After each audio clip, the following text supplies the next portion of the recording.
Hello दोस्तों, नमस्कार। SMKC channel में मैं आप सभी लोगों का दिल से बहुत बहुत स्वागत करता हूं।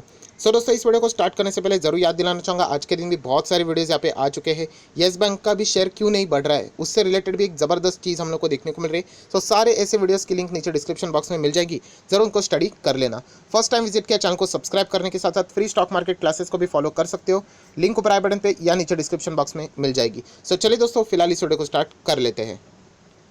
दोस्तों, अभी हम लोग आ चुके हैं हमारे नॉर्मल स्क्रीन के ऊपर एंड कुछ इंपॉर्टेंट खबरें हम लोग को देखने को मिल रही है।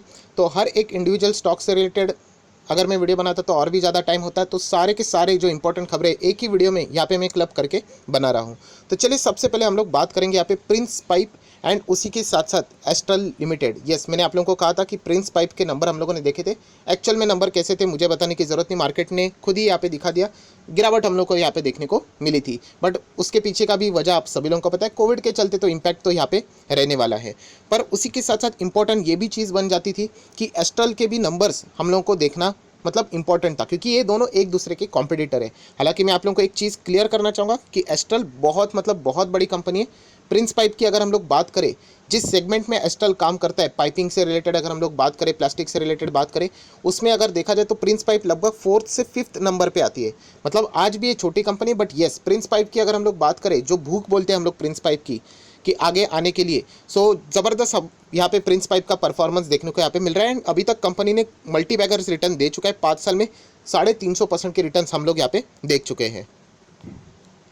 तो दोस्तों, जैसे मैंने आप लोगों को बताया था कि प्रिंस पाइप के नंबर्स तो देख लिए, उसी के साथ साथ एस्ट्रल के भी नंबर देखना उतना ही इंपॉर्टेंट रहेगा, क्योंकि इससे हम लोगों को एक ओवरव्यू यहाँ पे मिल जाता है। यहाँ पे हम लोग एक छोटा सा कंपैरिजन करेंगे कि एस्ट्रल एंड प्रिंस पाइप के नंबर्स यहाँ पे कैसे रहे। हालांकि मैं पहले ही बताना चाहूँगा, एस्ट्रल के मुताबिक अगर हम लोग कंपेयर करें प्रिंस पाइप को, तो प्रिंस पाइप बहुत ही छोटी कंपनी है, एस्ट्रल बहुत बड़ी कंपनी है, लार्ज कैप कंपनी है। ये तो एक हम कह सकते हैं एक मिड कैप क्वालिटी की कंपनी है। यस, उसी टाइप की कंपनी देखने को यहाँ पे मिल रही है। यहाँ पे मैंने नंबर्स यहाँ पे पढ़ लिए, मैं आप लोगों को यहाँ पे बताना चाहूँगा। देखिए, दोनों कंपनीज के नंबर्स में एक पैटर्न बिल्कुल सेम है, चाहे एस्ट्रल की बात करें या फिर प्रिंस की बात करें। क्वार्टर ऑन क्वार्टर अगर आप लोग देखोगे तो नंबर्स में गिरावट है, and year on year basis की बात करें तो नंबर में इंप्रूवमेंट है। और ये हर किसी कंपनी में हम लोग को ये परफॉर्मेंस देखने को मिल रहा है, जो कि ऑनलाइन प्लेटफॉर्म का बिजनेस नहीं कर रहा है, जो कि कोविड के बदौलत यहाँ पे प्रभावित हो चुका है। यहाँ पे अगर हम लोग कंपेयर करें क्वार्टर ऑन क्वार्टर बेसिस, तो मैं आप लोगों को यहाँ पे बताना चाहूँगा, प्रिंस पाइप की जो नंबर्स है वो एस्ट्रल से ज़्यादा डाउन नज़र यहाँ पे आ रहे हैं। यस, क्वार्टरली अगर गिरावट की मैं बात करूँ तो प्रिंस लगभग 81% डाउन है। वहीं पे अगर हम लोग एस्ट्रल की बात करें, एस्ट्रल भी डाउन है, बट एस्ट्रल कितना है, 59% डाउन है। क्वार्टरली डाउन तो है, बट ये 81% प्रिंस पाइप एंड एस्ट्रल कितना 59% डाउन है। And year on year basis अगर हम लोग ग्रोथ की बात करें, एस्ट्रल वर्सेस प्रिंस, तो प्रिंस पाइप में यहाँ पे ग्रोथ कितना है ईयर ऑन ईयर बेसिस, तो दोस्तों मैं बताना चाहूँगा यहाँ पे लगभग है ग्रोथ 58% प्रिंस पाइप की बात करें। एंड एस्ट्रल की ग्रोथ की मैं बात करूँ तो एस्ट्रल की ग्रोथ है लगभग 71%। तो यहाँ पे आप लोग देख सकते हो कि एस्ट्रल के नंबर प्रिंस पाइप से बहुत ही शानदार नज़र यहाँ पे आ रहे हैं। पर जैसे मैंने आप लोगों को कहा कि एस्ट्रल की जो साइज़ है कंपनी की वो बहुत बड़ी कंपनी है, प्रिंस पाइप छोटी कंपनी है, तो उसके मुताबिक जो नंबर्स आने थे उसी टाइप के नंबर्स हम लोग को यहाँ पे देखने को यहाँ पे मिल रहे हैं। इतना कहना चाहूँगा कि दोनों कंपनी के नंबर्स का जो फॉर्मेट है वो बिल्कुल सेम नज़र यहाँ पे आ रहा है। पूरा का पूरा इंडस्ट्री में ही हम लोगों को ये डैमेज देखने को यहाँ पे मिल रहा है। डेफिनेटली आप लोग चाहो तो दोनों कंपनीज में यहाँ पे कंटिन्यू कर सकते हो। बट एक मैंने चीज़ ज़बरदस्त ऑब्जर्व की है कि बहुत सारे लोग यहाँ पे मतलब डर जाते हैं बहुत ही इजीली। तो अगर आप लोगों में डर ज़्यादा है तो प्रिंस पाइप जैसे स्टॉक में निवेश मत करना, क्योंकि यहाँ पे हिम्मत का काम लगने वाला है। बहुत ज़्यादा आराम से ये स्टॉक 20-30% नीचे आ जाते हैं। अगर आप में डर का माहौल है तो मैं आपको एक बात क्लियर कहना चाहूँगा कि आप एस्ट्रल में बिंदास निवेश कर सकते हो, बट प्रिंस पाइप में निवेश करने से पहले सोच लेना, क्योंकि ये कंपनी उतनी ही वॉलेटाइल रहेगी, क्योंकि ये मिड कैप क्वालिटी की कंपनी है। मैं साफ साफ आप लोगों को ये चीज़ ऑलरेडी बता चुका हूँ। कंपनी खराब नहीं है, बट वॉलेटिलिटी रहेगी। बहुत सारे लोग निवेश तो कर लेते हैं, देन थोड़ा सा 40 रुपये नीचे आ गया तो क्या हम लोगों ने एग्जिट करना चाहिए, क्या हम लोगों ने रुकना चाहिए, ये सवाल पूछना शुरू कर देते हैं। बुरा मत मानना, बट अगर आप लोगों में वॉलेटिलिटी से रिलेटेड डर रहेगा तो एस्ट्रल में जाइए। एस्ट्रल में ज़्यादा वॉलेटिलिटी नहीं रहती है, फंडामेंटली स्ट्रांग है, बट कंपैरेटिवली उसका जो स्पीड रहेगा वो प्रिंस पाइप से थोड़ा सा कम रहेगा। अगर मैं यहाँ पे बात करूँ इन दोनों कंपनी से रिलेटेड, तो दोनों भी फंडामेंटली यहाँ पे मजबूत कंपनी है। सो एस्ट्रल एंड प्रिंस से रिलेटेड जो मैंने आप लोगों को कहा था कि इन दोनों का कंपैरिजन इंपॉर्टेंट है, तो इससे रिलेटेड मैं स्टडी कर रहा था, जो आपके सामने यहाँ पे रख दिया है। चलिए आ जाते हैं नेक्स्ट यहाँ पे ऊपर, अंबर एंटरप्राइजेस। यस, ये भी एक ऐसी कंपनी है जो कि मैं अगर बात करूँ 2100 के आसपास मैंने इसमें शुरुआत यहाँ पे की थी। एसी से रिलेटेड ये कंपनी आप सभी लोगों को पता है, एंड एयर कंडीशनर से रिलेटेड जितने भी कंपनीज के नंबर आए दोस्तों खराब ही आए हैं। चाहे अगर हम लोग वोल्टास के भी नंबर्स की अगर बात करें तो नंबर सेम चीज़, क्वार्टरली गिरावट, ईयरली इंप्रूवमेंट, जो कि अभी हम लोगों ने प्रिंस एंड एस्ट्रल में भी देखा, वही चीज़ अंबर एंटरप्राइज में भी देखने को यहाँ पे मिल चुकी है। ये भी इसी क्वालिटी की कंपनी, क्वालिटी की मतलब 10,000 करोड़ का मार्केट कैप है, तो ये रिस्की कंपनीज है। सो रिस्क में अगर आप लोग इन्वॉल्व यहाँ पे हो रहे हो तो याद रखिए वॉलेटिलिटी वैसे ही यहाँ पे रहने वाली है। इन स्टॉक्स में तेज़ी भी भयंकर आती है, बट गिरावट भी उसी टाइप में यहाँ पे आती है। ये भी जो सच्चाई है उसको आप लोगों ने एक्सेप्ट यहाँ पे करना चाहिए। रिटर्न सभी लोगों को दिखते हैं बहुत ही आसानी तरीके से, बट उसके पीछे जो रिस्क होती है वो भी आप लोगों को यहाँ पे झेलनी आनी चाहिए, वरना कंपनी बहुत ही फर्स्ट क्लास है। रेलवे के ऑर्डर इस कंपनी को यहाँ पे मिलते हैं एसी से रिलेटेड। सो कंपनी बहुत ही फंडामेंटली साउंड कंपनी है। सो ये भी चीज़ आप लोगों को यहाँ पे थोड़ा बहुत पता होना चाहिए। नेक्स्ट अगर हम लोग बात करें सीडीएसएल से रिलेटेड, मैं नंबर्स के ऑलरेडी यहाँ पे बात कर चुका हूँ। नंबर्स तो आके बहुत ज़्यादा टाइम हो चुका है। नंबर्स आउटस्टैंडिंग थे, ग्रेट थे, बेस्ट थे, जितना बोल सका मैं बोल सकता हूँ। वहीं पे भी हम लोगों को सेम ही चीज़ देखने को मिली। जिन्होंने प्राइस के चलते निवेश किया था, स्टॉक में लोअर सर्किट लग गया तो उन्होंने तो डर के मारे एग्जिट कर लिया। जो लोग बिजनेस को यहाँ पे स्टडी कर रहे हैं, मैं ऑलरेडी बता चुका हूँ, ये फंडामेंटली बहुत ही स्ट्रॉन्ग कंपनी है, मोनोपोली कंपनी है। एनएसडीएल एंड सीडीएसएल दोनों अगर लिस्ट भी हो जाते हैं तो दोनों के साथ हम लोग आगे यहाँ पे बढ़ सकते हैं, डिपॉजिटरीज के साथ, राइट। कैंप्स भी मैंने आप लोगों को बताया था, वो भी डिपॉजिटरीज से रिलेटेड ही कंपनी हम लोग को देखने को मिलती है। म्यूचुअल फंड से जुड़ी हुई कंपनी मिलती है। तो ऐसे कंपनीज में रहने के बहुत ज़्यादा फायदे होते हैं। अभी स्टॉक नीचे आ गया तो आप लोग एग्जिट करोगे तो कोई मतलब की बात नहीं। यही चीज़ें 10 साल के बाद वो बहुत ही बुरी तरीके से पछताने वाले, क्योंकि अच्छे अच्छे स्टॉक वो यहाँ पे सिर्फ नीचे गिर गए इसलिए वो बेच देंगे। सो सीडीएसएल भी कमाल का बिजनेस है, कमाल का स्टॉक है। ज़रूर अगर आप चाहो तो होल्ड कर सकते हो, बट जो हमेशा की तरह मैं आप लोगों को वार्निंग देता हूँ कि इसमें जो ग्रोथ रहती है वो लिमिटेड रहती है, स्लोली रहती है। ये एक्सेप्शनल ईयर था जहाँ पे बहुत ज़्यादा डीमैट अकाउंट एक ही समय पे खोले गए, इसीलिए यहाँ पे ये जो ग्रोथ थी वो भी हम लोगों को एक्सेप्शनल ग्रोथ देखने को मिली। वरना अगर आप सीडीएसएल का परफॉर्मेंस देखोगे, थोड़ा थोड़ा ही हम लोगों को धीमे धीमे ही चलते हुए देखने को मिल रहा था। बट अगर मैं लंबी अवधि की बात करूँ, फ्यूचर की बात करूँ, तो मुझे ऐसा लगता है कि आने वाले जो नेक्स्ट जनरेशन रहेंगे वो स्टॉक मार्केट में तो ज़रूर पार्टिसिपेट करने ही वाले। तो सीडीएसएल का तो बिजनेस अच्छी तरीके से चलने ही वाला है। सो ज़रूर कहना चाहूँगा सीडीएसएल भी अगर आपके पास रहेगा तो आप लोग यहाँ पे कंटिन्यू कर सकते हो। देखिए नीचे आ गया सर, अभी आपने कहा कंटिन्यू कर लेना, ये 1200 पे आ गया। अभी नीचे तो हर कोई स्टॉक यहाँ पे आता ही है, ऐसा कोई रूल नहीं अभी 1300 मतलब फिक्स हो गया, अभी 1500 फिर फिक्स हो गया। अब ऐसा कभी भी होने वाला नहीं है। आपको थोड़ी हिम्मत दिखानी पड़ेगी। मार्केट में आप लोगों ने सुना है रिस्क है, तो ही तो अच्छे खासे रिटर्न्स आप लोगों को यहाँ पे मिलेंगे। एंड मैं कोई आलतू फालतू रिस्क की बात नहीं कर रहा हूँ। जिसका बिजनेस मॉडल अच्छा है उसमें तो रिस्क रहेगा ही, हर किसी स्टॉक में ऐसी चीज़ें चलती रहती है। सो ये भी अगर मैं बात करूँ तो ये भी मिड कैप क्वालिटी की कंपनी है। ये कंपनी आराम से फ्यूचर में लार्ज कैप भी बन जाएगी, सिर्फ आप लोगों ने यहाँ पे कंटिन्यू बने रहना चाहिए।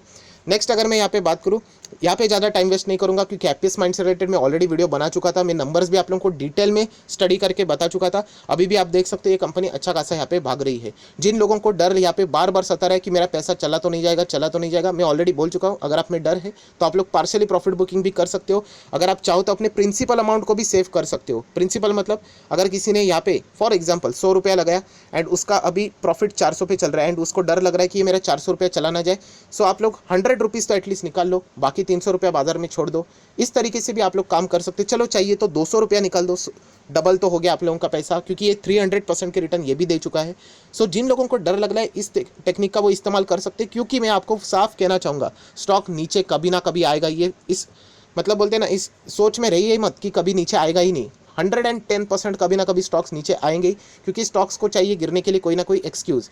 सो ये कहना पहले ही बताना चाहूँगा, ये चीज़ आप लोगों को पता होनी चाहिए कि कंपनी काम कैसे करे। उसका बिजनेस अगर अच्छा है, जो कि हैप्पीस्ट माइंड का तो बिजनेस अच्छा चल रहा है, तो लॉन्ग टर्म में वो जरूर अच्छा खासा परफॉर्मेंस दिखाएगी।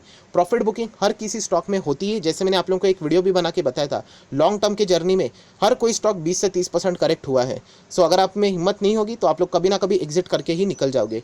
सो अगेन कहना चाहूँगा ये भी कंपनी बहुत ही फंडामेंटली स्ट्रॉन्ग है। आप चाहो तो यहाँ पे कंटिन्यू भी कर सकते हैं। एंड जिन लोगों को डर लगता है, मैंने वो टेक्निक भी बता दी, उस टेक्निक का भी आप लोग फायदा उठा सकते हो। देन अगर हम लोग बात करें एफएल इंडिया से रिलेटेड भी बहुत सारे कमेंट्स यहाँ पे आ रहे हैं, सर अभी हम लोग क्या करें। सबसे पहले मैं बताना चाहूँगा दोस्तों, नंबर आपको खुद को पढ़ना यहाँ पे आना चाहिए। हालांकि एफएल इंडिया से रिलेटेड आप लोगों को कुछ थोड़ी बहुत नई चीज़ें भी पढ़ने को यहाँ पे मिल जाएगी नंबर से रिलेटेड। तो एक काम कर लेते हैं, नंबर के ऊपर जंप यहाँ पे कर लेते हैं। इस कंपनी की भी बात करूँ तो जैसे मैंने आप लोगों को बताया, 1 साल में ऑलरेडी 100% से ज़्यादा रिटर्न दे चुका है। 5 साल में भी ये लगभग 400% के रिटर्न यहाँ पे दे चुका है। सो जब भी किसी भी स्टॉक में इस तरीके से तेज़ी आती तो ऑब्वियसली रिटेल इन्वेस्टर की एंट्री हो जाती है। सो यहाँ पे अभी हम लोग देख लेते हैं कि इसके नंबर कैसे रहे। सो दोस्तों एफएल इंडिया के नंबर्स के ऊपर अभी हम लोग यहाँ पे आ चुके हैं। स्टैंड अलोन नंबर पढ़ने का कोई अर्थ नहीं है, सीधा उसको कट कर देना, डायरेक्टली आप लोगों को आना है यहाँ पे कंसोलिडेटेड नंबर की ओर, राइट। क्योंकि कंपनी की अगर हम लोग बात करें, ये सिर्फ एक ही कंपनी हम लोग को बाजार में देखने को मिल रही है, तो कंसोलिडेटेड ही नंबर पढ़ना चाहिए, स्टैंड अलोन पढ़ना नहीं होता है। सो सबसे पहले अगर मैं बात, वो डिपेंड करता है stand alone and consolidated, business to business ये चीज़ें डिपेंड करती है। सबसे पहले अगर हम लोग फिगर्स की यहाँ पे मैं बात करूँ तो लाखों में करोड़ों की ही बातें रहेगी, मिलियंस की यहाँ पे बातें की जा चुकी है। सबसे पहले इंपॉर्टेंट चीज़ यहाँ पे मैं बताना चाहूँगा, जो कि आप लोग देख सकते हो 636 के नंबर्स हम लोग को देखने को मिल रहे हैं, मतलब सीक्वेंस तो बराबर है। रेवेन्यू की बात करें तो आप देख सकते हो 1651, 1775 एंड 922। सो दोस्तों यहाँ पे आप लोग देख सकते हैं रेवेन्यू बहुत ही ज़्यादा क्लोज है।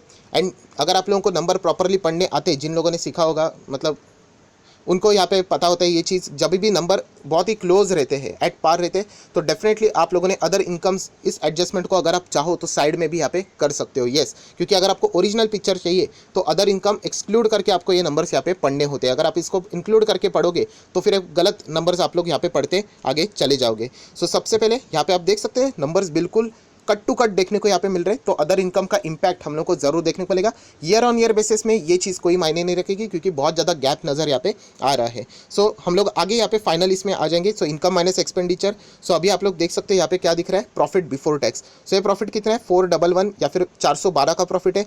पिछले इसमें 640 का प्रॉफिट है एंड एक साल पहले 201 का प्रॉफिट है।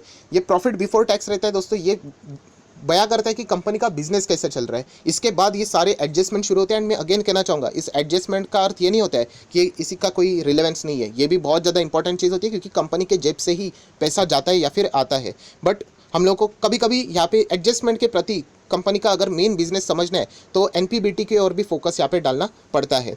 सो दोस्तों जैसे मैंने आप लोगों को कहा कि यहाँ पे टैक्स देने के पहले का ये जो इनकम है, इसमें आप लोग देख सकते हो गैप बहुत ही छोटा है। एंड यहाँ पे अदर इनकम का अगर आप लोग यहाँ पे गैप देखोगे तो वो भी हम लोग को बहुत बड़ा देखने को यहाँ पे मिल रहा है। सो यहाँ पे अगर 411 से अगर आप लोग यहाँ पे 126.93 अगर आप लोग माइनस करोगे, इस तरीके से आप लोगों को ये नंबर पढ़ना चाहिए, तो लगभग ये आ जाता है 284.63, समवेयर अराउंड 284.63 की अगर मैं यहाँ पे बात करूँ। एंड इसी चीज़ को अगर आप लोग पिछले साल के इसके माइनस कर दो तो 279.55 यहाँ पे आता है। यहाँ पे लिखना चाहूँगा, प्रेजेंटेशन थोड़ा ख़राब है, ये इसी का कैलकुलेशन में कर रहा था, क्योंकि मैंने देखे थे इसके नंबर ऐसे डायरेक्टली हम लोग पढ़ नहीं सकते, वरना हम क्या हो जाएगा कि यहाँ पे एक्सेस नंबर देखने को यहाँ पे मिल जाएंगे। सो अगर हम लोग इस चीज़ को यहाँ पे अदर इनकम को अगर हटाकर ये देखते तो आप लोग देख सकते हैं पिछले क्वार्टर में 279.55 था एंड इस क्वार्टर की अगर हम लोग बात करें तो 284.63 है। सो एक्चुअल में अगर देखा जाए तो कंपनी के बिजनेस का परफॉर्मेंस अच्छा खासा थोड़ा बहुत इंप्रूव यहाँ पे हो चुका है। कोई रॉकेट की जैसे उड़ा तो नहीं है, बट येस डेफिनेटली यहाँ पे हम लोग कह सकते हैं कि अगर आप लोग डायरेक्ट नंबर पढ़ोगे तो ऐसा लगेगा कि क्वार्टरली डाउन है, बट ये क्वार्टरली भी डाउन है, क्वार्टरली भी हम लोगों को यहाँ पे इंप्रूवमेंट ही देखने को यहाँ पे मिल रही है, क्योंकि अदर इनकम का यहाँ पे रिलेवेंस बहुत ज़्यादा होता है, तो इसको थोड़ा सा साइड में आप लोगों को करना यहाँ पे पड़ेगा। And year on year basis कोई कंपैरिजन का कोई बात ही नहीं है, सीधा हम लोग को डबल होते हुए यहाँ पे देखने को मिल रहा है।